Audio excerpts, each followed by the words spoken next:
Good morning. This is Ron. It is Monday, May 21st. Welcome to Story Time.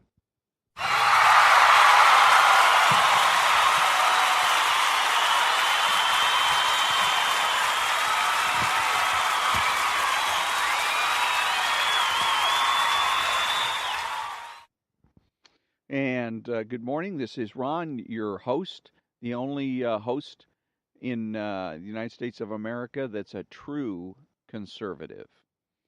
So I was thinking about, I had an experience yesterday. I was making a delivery, and it was an experience that related to judgment.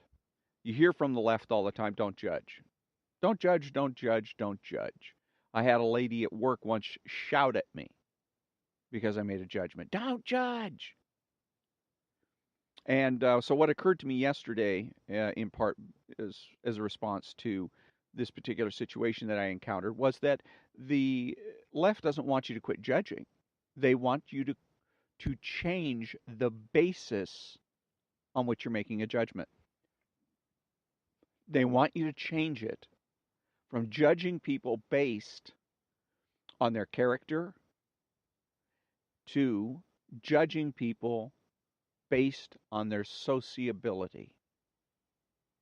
Okay, because sociability fits in with being a socialist and socialist paradise, and that their theory that every problem can be solved by simply being sociable. But the incident in question was I was making a delivery yesterday to a particular individual that was kind of wasting my time. When I finally was able to uh, make the delivery to the individual, I handed him the item, turned around and walked away. I didn't say, thank you, goodbye, hi, have a nice day, nothing. I just turned around and walked away. Well, he said something, made a kind of a comment, a sheesh or something like that. And that's when I realized, because I thought, well, what is it that I did wrong here? Because the tone of voice suggested that he was very disapproving, which is also the other thing with the left, is it rarely do you want to listen to what the left says. It's more important to listen to how they say it, because they're always trying to play psychological games, and one of the most effective ways is tone of voice. The way you phrase things can very often communicate a lot more than the words you use. So his tone of voice suggested disapproval, irritation and annoyance. I was thinking, well, what is it that I did wrong? I was supposed to make a delivery. I made the delivery despite the obstacles that this individual created. And so that's when it occurred to me that the reason that he was upset with me was because by not saying hello and smiling and being sociable, was committing an unpardonable error. And Rush Limbaugh, Sean Hannity, etc., or et al., are also criticized and disliked by the left, not because of the content of what it is that they're saying, but because of the fact that they are unsociable. They are, or at least perceived to be that way, but well, no, I'll just say not as sociable as the left would like. That's primarily what the left is looking for. Are you sociable? Are you, uh, do you get along? Do you go along? And go along to get along? Do you do those things? Another example of this is the guy that killed Polly Klaas, and this is going back a couple of decades, and he was on trial for murder, and the news people were kind of somewhat sympathetic. They weren't, treating him the way you would figure that somebody would be treated that deliberately killed a small child. So he kind of sort of got the benefit of the doubt from the news people until the day in court that he flipped off the camera, and the whole attitude of the news people changed. and they became much more critical of him. They're much less willing to give him the benefit of any doubt. And that told me that, again, being sociable is what matters and what counts. As long as you can say please and thank you and smile and act in a sociable manner, then I'm guessing that you are then considered by the left to be rehabilitatable or corrigible, for lack of a better term. So, and the same thing again, going back to Rush Limbaugh and Sean Hannity, is that they are seen by the left as being incorrigible with respect to their lack of being unsociable. And I imagine that part of that, the reason that is so important for people to be sociable to the left, is because it's hard to manipulate people, psychologically manipulate or psychologically bully and intimidate people that are not sociable. People that have a tendency to be standoffish, those are people that can be persuaded, convinced perhaps, but bullying and intimidating or manipulating them psychologically is much more difficult, if not impossible. Another example is President Trump. There was a news person that came out after, it was a year ago when Donald Trump first used force as a commander in chief and sent cruise missiles into Syria to bomb a base where airplanes had been launched to go out and drop chemical weapons or chemical munitions on uh, the rebels or whoever the government was fighting. But they used chemical weapons. And Donald Trump, President Trump, said that he was uh, shocked and offended by the pictures of dead children. Now, after he did this, a news person stood up and said, "This is the day that Donald Trump truly became president of the United States." And I thought that was a really odd, it stood out. I mean, it was a really odd statement to make. But it was obvious to me that what he's talking about is that Donald Trump was president because this was the first time that President Trump had allowed himself to be psychologically manipulated by the news agencies. I believe that the news agencies see it as their job to shape not only reality, but shape a presidency.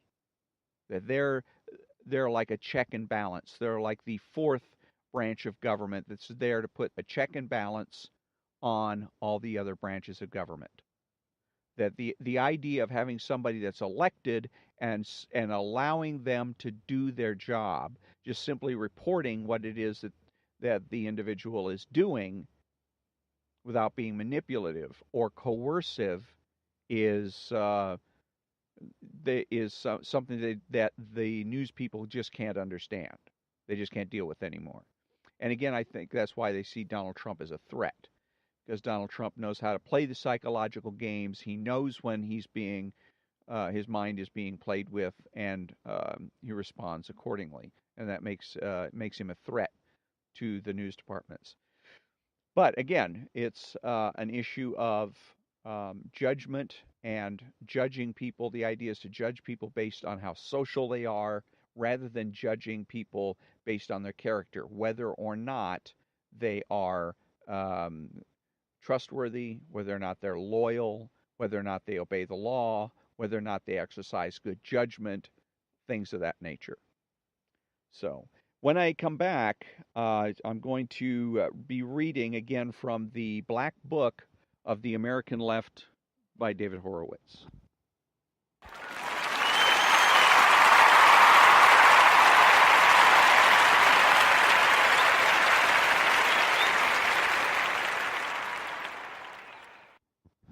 Okay, welcome back, and I'm reading now from the introduction to Volume 1, My Life and Times, and this is Part 1. It's a two-parter, And David Horowitz is a former lefty. He was born a lefty. I think he said he was a red diaper baby or something of that nature. His parents were lefties, and so he grew up in a left-leaning household, and he was, very much down for the struggle up until he had an epiphany later on in his life, and he became a conservative. He gave up being a lefty for being a conservative, and so he wrote some books about his experiences being a lefty and dealing with the left, and this is volume one of those books. The essays included in this, the first of 9 volumes on the American left, a 10th will feature a comprehensive bibliography and index, are shaped by a biographical perspective drawn directly from my life experiences in that left. And I want to insert here that it's Rush Limbaugh that's always saying, I know these people better than every square inch of my glorious naked body, but he's never been a lefty. So he's full of it. The people that really understand the left are the people that used to be in the left. Tammy Bruce and David Horowitz. They contain reflections first on the political path my life took, and then on the course pursued by others who shared that path, but did not have second thoughts and prompted them to leave it. Because the left is a religious movement that engages in individual identity at the deepest levels, there can never be a separation between the personal and the political. Members of the faith know very well the implications of doubt. To leave the progressive faith is to invite expulsion from its utopia and the fellowship of its community, and forever after to be shunned as a person morally unfit for decent company. This is a daunting prospect that discourages challenges to its orthodoxy and keeps its adherents in line. This reality makes the narrative of one who departed its ranks not only a deeply personal document, but also a political text. And again, I want to insert real quickly that he refers to it as a religion, and it isn't. Philosophy is broken down into different segments, one of which is metaphysics. Metaphysics is broken down into different segments. One is ontology, another one is cosmology. Cosmology is further broken down into theistic cosmology and atheistic cosmology. And communism, socialism are atheistic cosmologies, not religions, because religions are theistic cosmologies. Part 1. In December 1974, my life was forever altered when members of the Black Panther Party murdered a bookkeeper named Betty Van Patter, whom I had recruited to keep accounts for a Panther school I had helped to create. The tragedy threw me into a personal crisis, creating an ideological turmoil that was compounded 5 months later by the bloodbath in Southeast Asia following the communist victory in Vietnam. The state of distress into which I was thrown by these events was such that, for more than a decade, I did not engage in any political activities. During this period, I took time to reflect on the beliefs that guided me and then betrayed me, and I tried to figure out how I was going to function without them. In 1979, I had dinner in Berkeley with the left-wing author E.L. Doctorow, whose novel about the Rosenbergs had referenced one of my books. I told him of my concerns about the left, and he suggested I write them up for The Nation, on whose board he sat. The result was an article I called Left Illusions, which The Nation retitled A Radical's Disenchantment. It put my doubts before a community with whom I still identified but was getting ready to leave, though I was still reluctant to concede that, even to myself. My formal departure came in 1985 with the publication of our divorce notice in the Washington Post. The following year I wrote, Why I Am No Longer a Leftist, a more personal explanation of the events behind my turn. It was published in another progressive venue, the Village Voice, and is included as the second chapter in this volume. The decision to write the article was a particularly difficult one because it was the first public statement I had made about the murder. In publishing it, I was concerned, first of all, about the safety of my family since the killers were still at large, as they are today. The fear was great enough that I did not name the individuals I believed responsible. This was something I would eventually do 7 years later in a lengthy autobiographical article, Black Murder Incorporated, which is included as Chapter 5 in the present text. My intention in publishing Why I'm No Longer a Leftist in a left-wing paper like The Voice was to encourage its readers to have second thoughts and to warn them about the dangers of failing to have them. What I elicited instead was an anathema upon myself, an excommunication from the progressive community. The anathema was pronounced in the form of an article that appeared in the same paper shortly afterward called The Intellectual Life and the Renegade Horowitz. It made clear that my words were not going to be taken as an attempt to retrieve a bitterly earned truth about what we leftists had done, but as the betrayal of a noble cause by a person who had gone over to the dark side. The author was the socialist writer Paul Berman. He began praising me as an intellectual leader among the new leftists in the 60s and concluded by damning me as one who now consorted with monsters, and particularly with a homicidal member of the Nicaraguan Contras whose nom de guerre was Suicida. This was, in point of fact, an individual I'd never heard of, and whom the Contras themselves had executed for his crimes, which were indeed heinous. This kind of reckless assault on my character was to prove typical of the left's responses to my work in years to come. A year after the Voice article appeared, Peter Collier and I organized a Second Thoughts conference in Washington to which we invited others who had taken steps along the path we had chosen. 2 years later, we held another Second Thoughts event in Krakow, Poland, just months before the collapse of the communist regime. The speech I gave, Reality and Dream, whose text is included as Chapter 3 in this volume, was an effort to tell my story and summarize the case against socialism for an audience whose members were still prisoners of the Soviet occupation. While focusing on the left, I also felt the need to define the new conservative outlook at which I had arrived. The article, My Conservatism, is a statement of the views I had developed. There we go. Along with the reasons I did not regard this new perspective as parallel to the one I had abandoned, but different in its very nature. I addressed the same subject in The Politics of Bad Faith, which was published in 1998, and which contains the fullest statement of the rationale for my political change. The event that forced me to take a look at the reality of what I and my comrades had done is the subject of the memoir Black Murder Incorporated. At the time the crime was committed, the Black Panther Party was regarded as a progressive vanguard, and its leader, Huey Newton, was being compared in the New York Times to Martin Luther and Mahatma Gandhi. Even today, in respected academic texts, like Henry Louis Gates' African American National Biography, the party is portrayed as a noble vanguard, victimized by racist government. This is a reflection not of the facts, but of the way the left dominates and has corrupted the academic culture. The subject of the 6th volume of The American Left, titled The Left in the University. After the publication of the Post and Village Voice articles, liberal venues were for all intents and purposes closed to me as a renegade from their ranks. Black Murder Incorporated first appeared in a publication that Peter Collier and I had created called Heterodoxy. We published it on the front page with a wanted poster of Elaine Brown, the Panther most directly responsible for the murder, although I have no doubt that it was Huey Newton who ordered the execution from his exile in Cuba. One of the most unpleasant responses of the left to the article was to attempt to place the blame for Betty's death on me.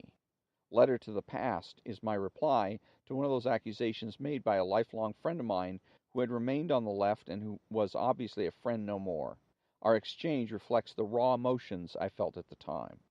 In retrospect, it is clear to me that the failure of the political culture and major media to take note of the Panthers' crimes and be horrified by them, indeed the support the perpetrators received from the progressive ranks, was a small but ominous sign of the profound change that the 60s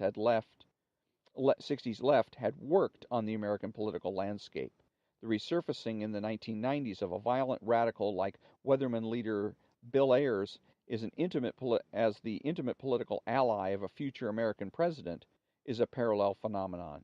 It indicates just how far the influence of the left has reached.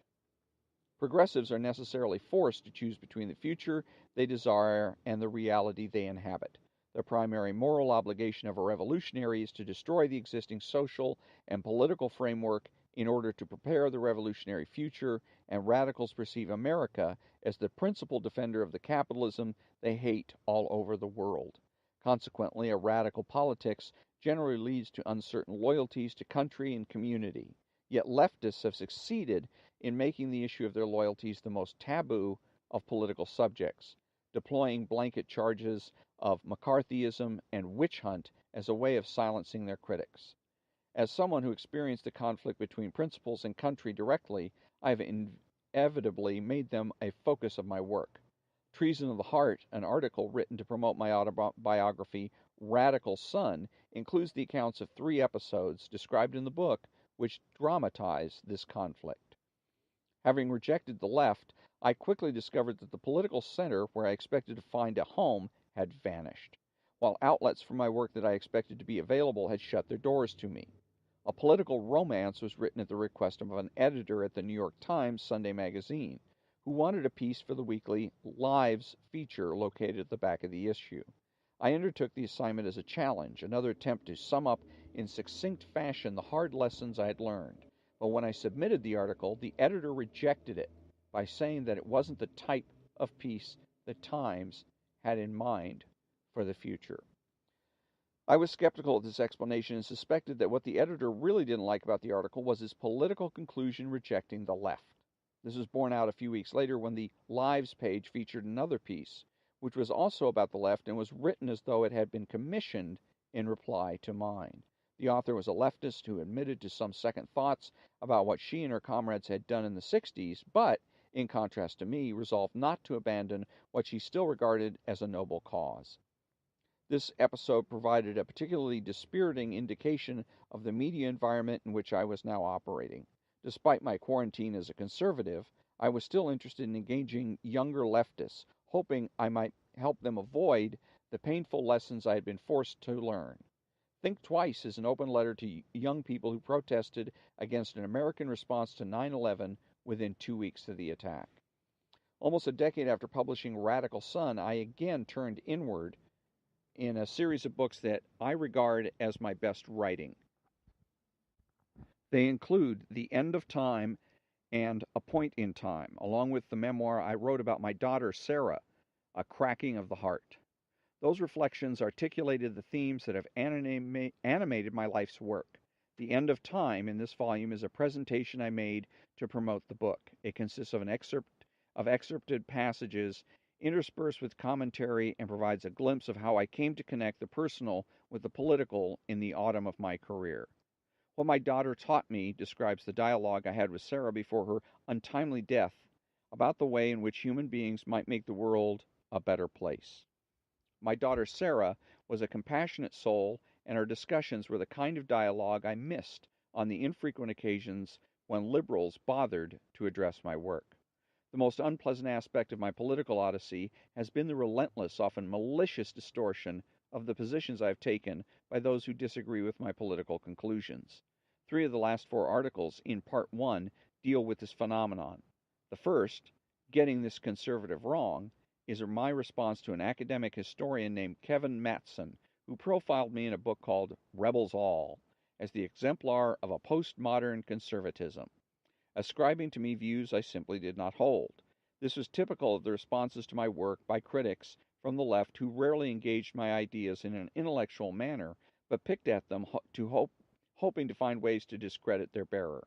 The only real interest they showed in my work, or that of any other conservatives, was to make it a symbol of something to despise and suppress. Something We Did is my response to a caricature of me in an off-Broadway play about the Weathermen terrorists called Something You Did. The intention of the play was to exculpate the guilty and indict those who attempted to hold them accountable. Like Kevin Mattson, the playwright had no interest in defending, let alone correcting, his distorted views when I confronted him with the facts. Another example of this syndrome is described in Who I Am, which is my response to a cover story that appeared in The Tablet, an online magazine for Jewish progressives. The Tablet's editors had assigned a very young leftist the task of doing my portrait. The piece he finally produced, David Horowitz's Homeless, was an attempt to portray me as a hapless figure whose fortunes were declining as he approached the end of his life. where he found himself lost between the warring camps of the left and right, unable to find a home in either. Who I Am is my attempt to put the facts back in place. The tablet declined to publish it, but this self-portrait provides a reasonable facsimile of my state of being in what was then my 73rd year. Peter Collier has been my friend for 50 years. He was my collaborator at Ramparts and in the launching of my literary career with 3 dynastic biographies. We co-authored about the Rockefeller, Kennedy, and Ford families. All New York Times bestsellers, the Kennedys reached the top of that list. Peter was also my confidant and partner in the joint transition we made from left to right, organizing the Second Thoughts Conference with me, co-authoring our Demarche in the Washington Post, and co-writing Destructive Generation, which we published in 1989. Peter has also been my collaborator in guiding the David Horowitz Freedom Center, although he took a 10-year hiatus to create Encounter Books, an independent publishing company. During that time, he continued to edit our magazine, Heterodoxy. Peter and Me, an introduction I wrote to a talk he gave at the Center's Wednesday morning club about his biography of Jeane Kirkpatrick, is my tribute to a valued friend and colleague and the impact he has had on me. And that's the end of part 1 of the introduction to volume 1 of the Black Book of the American Left. And again, I think it's important, and I want to read it because, again, Rush Limbaugh and many other people, pundits, think that they know the left really well. And I think that in reading this book, we're all going to find out that Rush Limbaugh and Sean Hannity and their ilk do not really understand the left nearly as well as they claim to. So, until next time, thank you very much for listening to me, and have a great day.